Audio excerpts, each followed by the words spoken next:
Hi, everyone. Jacqueline here with Loving and Losing an Animal Companion.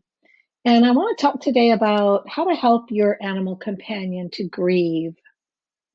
Yeah, most of you already know that animals do grieve too.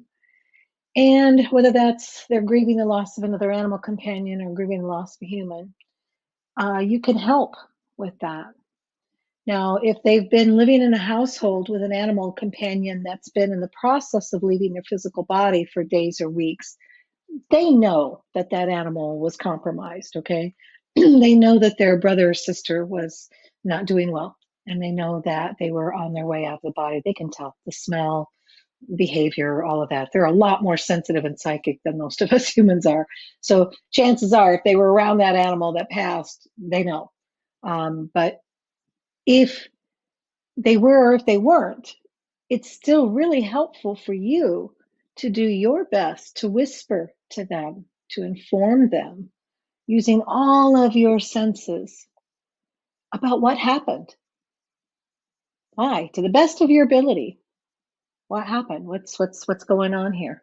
If your animal companion is in the process of passing and you have another one at home that you're wanting to communicate this to, then this is the time.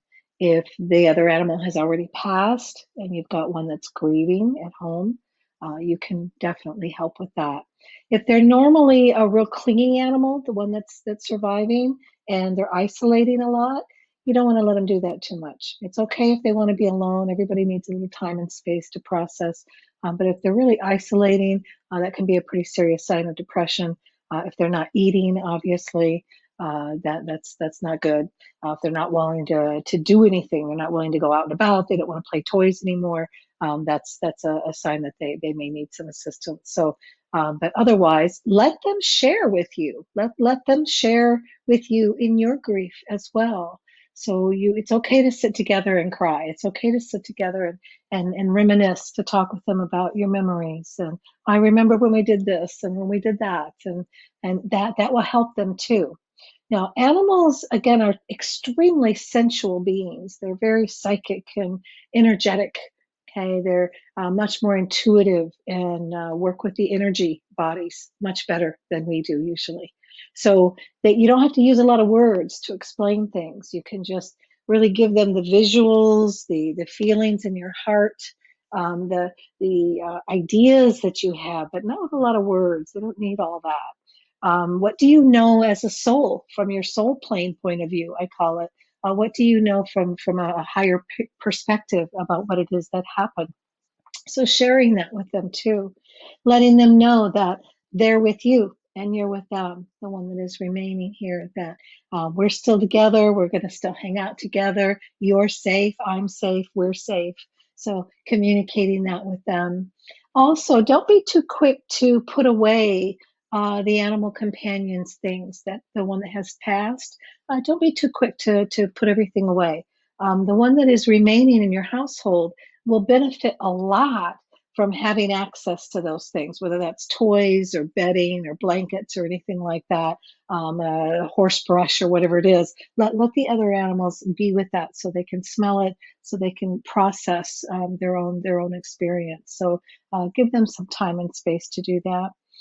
You might also notice behavioral changes in an animal that is surviving. They might become, again, a little more isolated, or they might become a little more clingy.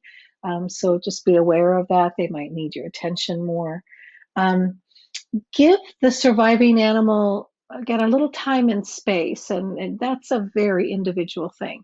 That could be days, or it could be weeks, or it could be months. Sometimes the one that is alone now might actually really enjoy being the only one for a while. And so they might really appreciate having you all to themselves, not having to share for a while, getting to have special treats or a little extra adventures or whatever. So give yourself that time, and also give your animal companion that time. Don't be too quick. Don't be in a hurry to bring in another animal. You very well may want to do that, but don't rush.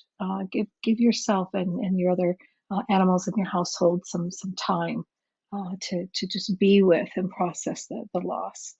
Okay, so Take care. If this has been at all interesting and valuable to you, I would like to ask you to go and get the book, Loving and Losing an Animal Companion.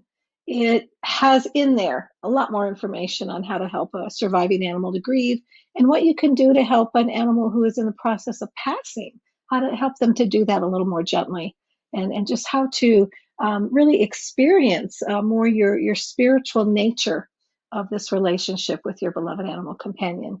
Yes, animals do reincarnate. Yes, an animal companion can be a soulmate. There's a whole lot in this book. You will enjoy it, I'm sure. Go get the book, Loving and Losing an Animal Companion, and subscribe here to my YouTube channel. There'll be a whole lot more going on here in the months to come. And also, if you are someone who's grieving the loss of an animal beloved, join me for my Facebook page, Pet Loss Heartache, and you can come in and get support and be facilitated in a group setting in that way for a sense of community. You're not alone in this. Namaste.